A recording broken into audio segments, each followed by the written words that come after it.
wanted to talk to you today about the JS plugin folder. Again, let's go back to this.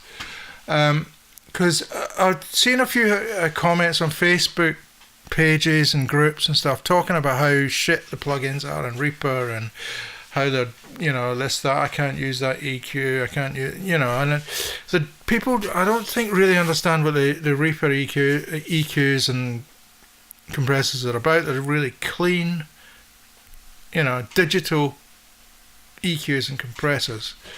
The JS plugin folder is another case in point, because that's just got full of fantastic, tools. I mean, you might not want to use all of them all the time, but there are a lot of fantastic tools in there that can be used to create some really fantastic things.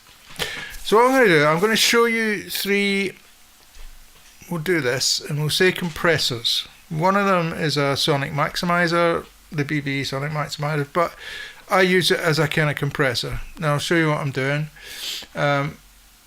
We're working on the kick drum. Let me just change my screen here. Here I am.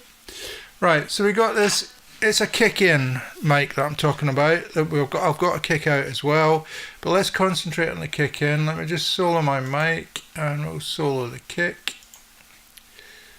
Up, and I'll switch off the JS plugins. Now what I've got going on, I'll show you. I've got a Slate virtual mix rack, which has appeared down here for some reason. So what's going on here is a virtual channel. I've got FGN and I've got FG stress, doing a little bit of compression. I'll just show you what that's doing first. It's 3 or 4 dB of compression. Okay, so not a lot. I've got my EQ set how I want for this particular kick drum.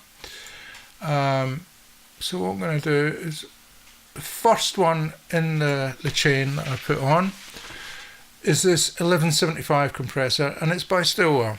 I'm sure all of you know Stillwell from their commercial plugins. Well, they do JS plugins for Reaper as well.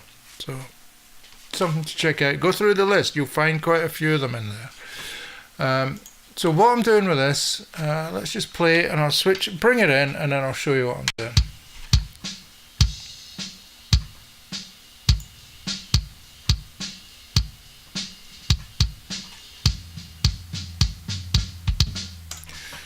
Okay, what I'm trying to do is, if you imagine the kick drum as a ball, when it's hitting, it's expanding out all the time. I'm trying to keep that ball there, you know what I mean, just to keep the whole thing.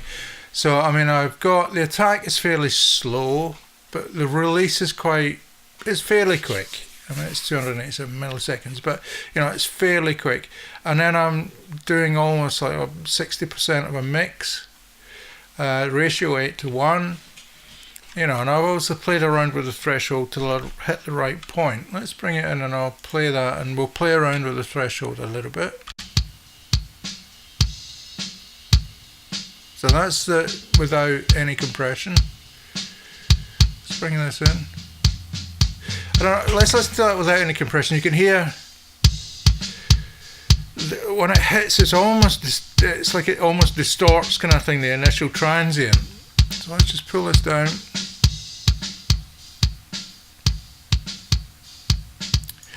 Now it's a bit more of that, if you imagine that rounded ball that I'm trying to trap.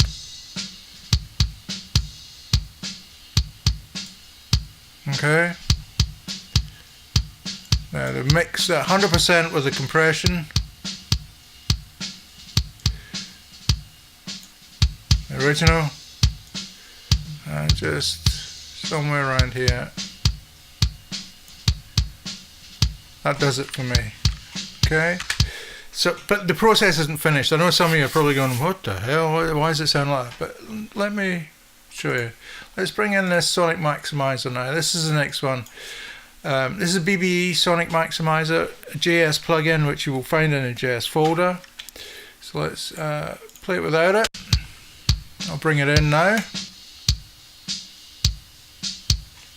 Okay. So I'm using that to bring back a lot of that low end, a lot of the roundness. As you can see with the contour, I've got it set towards the low end of the spectrum, the low contour. So if you turn it down, thin, turn it up, thick, okay? And then the processing amount at 0. And you know, you got to use a little bit of taste here. And then just matching levels, etc. The peak detector level I want at 0, so I'm not touching that. Next one is another Stillwell plugin actually. Dirt Squeeze Compressor. Let's bring that in and see what it does. Huh. Yeah, I like it. That's like putting some distortion on a bass, you know what I mean?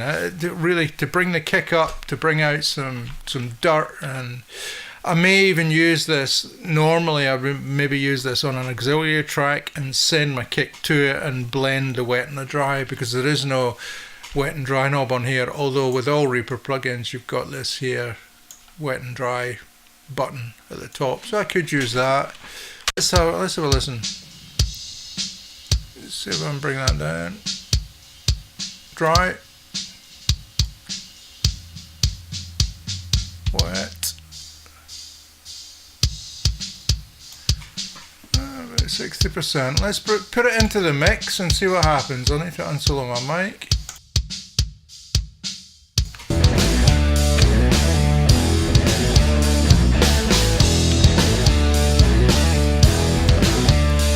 No JS.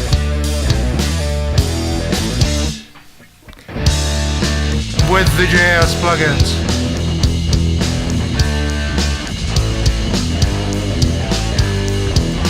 No. In.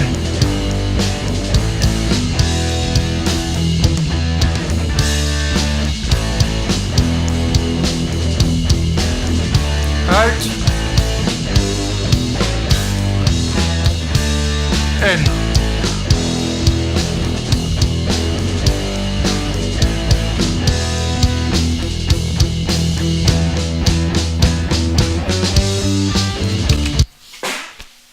So there you go, guys. The power of JS plugins. I love them. I mean, you got to check out that folder. There's a lot of little gems in there, but you've got to play with them. There's hundreds of them, so you've really got to get in there and test them out and try them out. You know, it's that simple. But there's 3 that I like to use in conjunction with my main process that I use, just to give a little bit more oomph and a little bit more girth, dirt, whatever. Okay, so there's 3. I will do another 3 on something else that I use in a future video. But nice to talk to you again. See you soon. Thank you very much. Bye and out.